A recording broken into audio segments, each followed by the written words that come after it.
True leaders know they're never going to be perfect.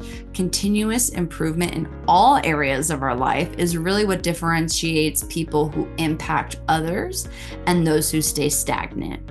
Leadership is about behavior and influence, not titles. Take initiative to identify problems and propose solutions as opposed to accepting the status quo. Hone your communication skills to inspire and motivate others. Build meaningful relationships that go beyond transaction, has to be genuine, and then commit to continuous learning and adaptability. Leadership skills are valuable in any role, whether you're closing deals, serving customers, or running your own business, and embodying these qualities as just kind of core competencies that you continuously work on. You're not only going to stand out in your current position, but you're also going to prepare yourself for future growth and future opportunities.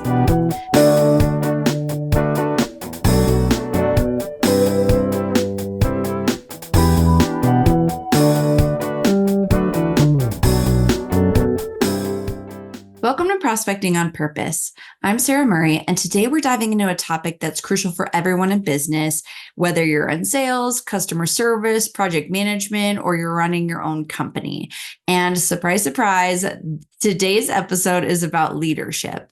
We talk about leadership concepts frequently on this show, but I want to get into what it means to be a leader without a title and influencing from any position you're in at whatever stage you're at in your career. When we think of leaders, we often picture CEOs or executive level individuals, managers of people, or department heads. I think people bucket leadership into, you're a leader if you manage people. But there's a big difference between the words management and leadership. Leadership is not about the position you hold. It's about how you act and influence others, ideally for growth and forward positive momentum. In today's fast-paced environment, companies need individuals at all levels, especially at the individual contributor level, who can take charge, inspire others, and drive results. For sales professionals, showing leadership can mean taking ownership of client relationships and guiding them towards solutions. For business owners, it might be setting the tone for your company culture, steering your business towards growth. And for customer service reps, project managers, product managers, internal, maybe non-customer facing roles, leadership might look like going above and beyond to solve problems and improve processes. The ability to lead, regardless of your title, sets you apart in your field. It boosts your career prospects and it ultimately contributes to your organization's success. And the core message I want you to take away from today is that leadership is about influence and behavior. It's not about your title. Anyone at any level can develop and demonstrate leadership skills to enhance their professional effectiveness and ultimately drive results and drive success. And it's not about waiting for a promotion or that fancy title. It's about choosing right here and right now to lead from where you're at. So let's break down 4 key ways you can demonstrate leadership regardless of your formal position. First, we need to take initiative and solve problems. Leaders do not wait for others to tell them what to do. They see what needs to be done and they do it. Execution is a big part of this. This proactive approach is really critical in demonstrating leadership because it communicates the type of integrity you bring to your work environment, and that's what other people are going to feel when they work with you.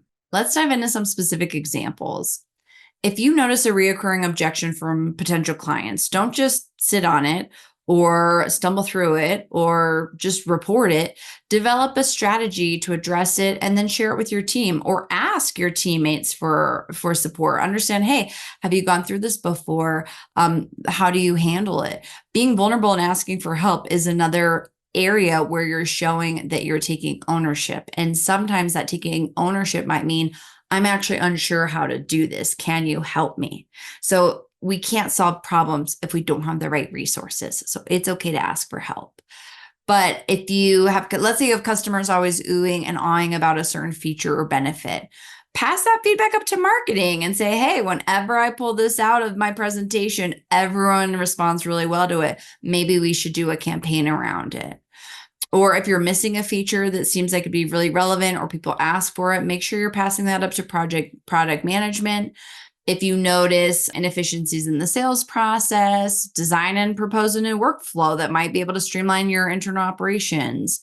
If your prospecting efforts aren't working, try something new, adjust your tactics. When we're facing a challenging market, let's not just sit and wait for conditions to improve or an election to be over.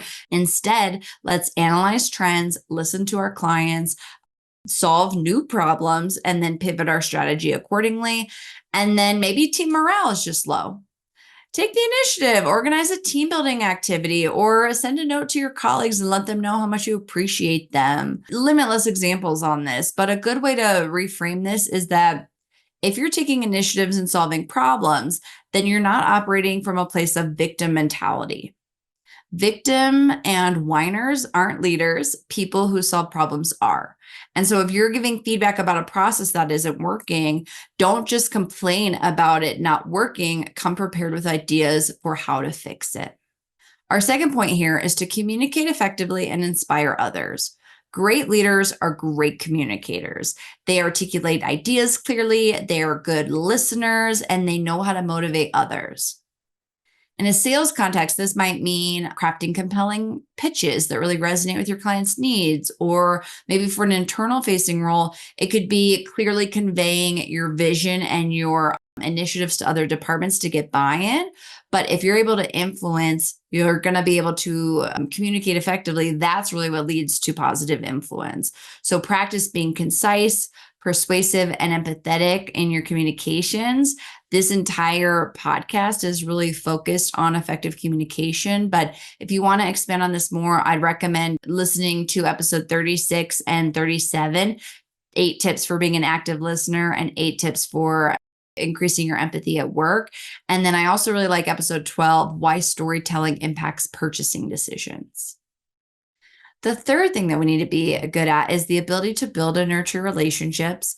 Leadership is fundamentally about working with people. So if you can focus on building strong, trust-based relationships with colleagues, clients, and partners, that's going to be always worth your time investment. And the key here is to really go beyond transactional interactions. We have to show genuine interest in other success. The wider your relationship network is, the more effective you're going to be, because you're going to be able to be creative about solving problems because you have more visibility to different perspectives, which stimulates creativity. You're going to be able to pull from these different data points that you've collected from your network. And we all know this, your net worth is your network. True leaders never work in a silo. Episode 21, The Art of Relationship Building in Business, dives into this more. And then the fourth piece here is to continuously learn and adapt. The best leaders are always learning and evolving. They know that they're never done. They've never reached, their destination. They're never there because they know it's an evolving process. So staying curious, industry, new technologies, best practices, be open to feedback, be willing to change course when necessary, attend industry conferences, read different books, listen to podcasts like this one, seek mentorship. Someone shared this example with me, and I thought it was so brilliant. My background, as you know from the show, is selling into a design community. So architects, developers, interior designers. But I'm not an architect. I'm not a developer. I didn't go to school for those things. And so if I'm trying to sell into that type of clientele, how much more effective would I be as an individual contributor if I researched and asked questions? And someone shared with me recently a book that I didn't know. It was called 101 Things I Learned in Architecture School by Matthew Frederick. What a brilliant way that I didn't, but I could have bought that book and educated myself and just gotten more data points on that particular client and what they went through to get to that level of their business. So that's an area that I missed, an area of growth that I missed, but it's kind of a clever way to reframe this and think there's a lot of different ways that we can learn and grow. And it's not just innate how to be a better leader. It's really compiling all of these resources and making it authentic to you. 2 episodes that would be great resources for you if you want to dive into this one more is episode 7, 4 Foundations for a Growth Mindset, and then episode 79, 10 Tips for Finding the Right Mentor. True leaders know they're never going to be perfect. Continuous improvement in all areas of our life is really what differentiates people who impact others and those who stay stagnant.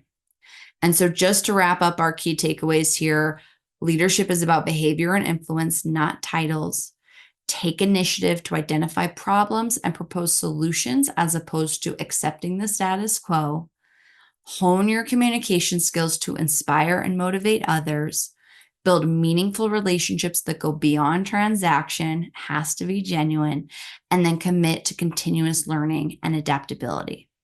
Leadership skills are valuable in any role, whether you're closing deals, serving customers, or running your own business. And embodying these qualities as just kind of core competencies that you continuously work on, you're not only going to stand out in your current position, but you're also going to prepare yourself for future growth and future opportunities.